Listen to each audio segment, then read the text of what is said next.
बिस्मिल्लाहिर्रहमानिर्रहीम। Welcome to conceptual nursing academy. आज की वीडियो का टॉपिक है हमारे पास goals of nursing and related concept. ये हमारे पास बीएसएन फर्स्ट सेमेस्टर के सब्जेक्ट फंडामेंटल ऑफ नर्सिंग का यूनिट 3 है। आज के हमारे पास ऑब्जेक्टिव्स हैं, इसमें हम बेसिक नीड्स के बारे में पढ़ेंगे, डब्ल्यूएचओ क्या है उसको डिफाइन करेंगे, या कॉन्सेप्चुअल फ्रेमवर्क जो जेनेरिक बीएसएन के लिए बनाया गया है उस मॉडल को हम एक्सप्लेन करेंगे, और गोल ऑफ नर्सिंग प्रोसेस को हम डिफाइन करेंगे।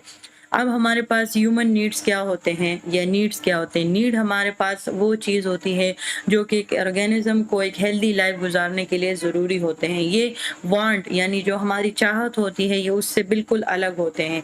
चाहत अगर हमें ना भी मिले तब भी जो है वो हमें उस तरह का इफेक्ट नहीं करती, लेकिन अगर हमें कोई चीज़ नीड है और नीड ना मिले तो वो चीज़ के एडवर्स आउटकम्स आते हैं, डिस्फंक्शंस आते हैं और डेथ भी अकर होती है। हम आगे ह्यूमन नीड्स को डिटेल से पढ़ेंगे। हमारे पास 3 टाइप्स ऑफ नीड्स आती हैं। इसमें एक ऑब्जेक्टिव फिजिकल नीड जिनमें फूड, शेल्टर, सिक्योरिटी आते हैं। दूसरी हमारे पास सब्जेक्टिव यानी ये इंसान के अपने अंदरूनी ज़रूरियात हैं।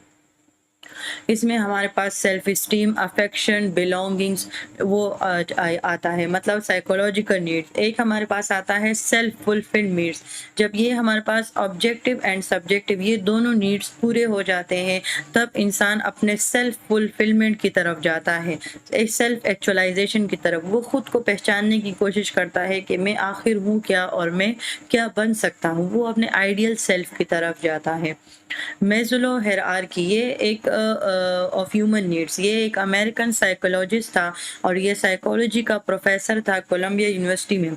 इसने एक मेज़लो हायरार्की ऑफ नीड्स इसने एक बनाया था। इसने एक ट्रायंगल शेप बनाई थी और उस ट्रायंगल में इसने 5 लेवल्स बनाए थे, और 5 लेवल्स में इसने शो किया था कि जो सबसे इम्पोर्टेंट लेवल है वो लोअर लेवल था। उसके बाद जिस तरह लेवल आगे बढ़ते जाते थे नीड्स जो है वो चेंज होती रहती थी, तो उसको हम आगे पढ़ेंगे।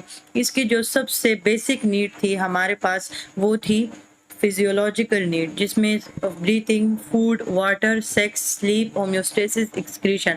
अब इसके बगैर हमारा सर्वाइवल मुश्किल है, मुश्किल नहीं बल्कि नामुमकिन है। इसके बगैर हम बिल्कुल सर्वाइव कर नहीं सकते। इसके जब ये फुलफिल हो जाती हैं तब हम अपने दूसरे लेवल तक जाते हैं। फिर हम अपने सिक्योरिटी की टेंशन लेते हैं। बॉडी की सिक्योरिटी हो गई, अपने जॉब की सिक्योरिटी, अपने रिसोर्सेज की, अपने मोरालिटी की, अपने मतलब डेथ रेशो की, मतलब कि मुझे कोई नुकसान ना पहुंचा दे, मेरी फैमिली को, मेरी हेल्थ को कोई नुकसान ना पहुंचाए, मेरी प्रॉपर्टी की। तो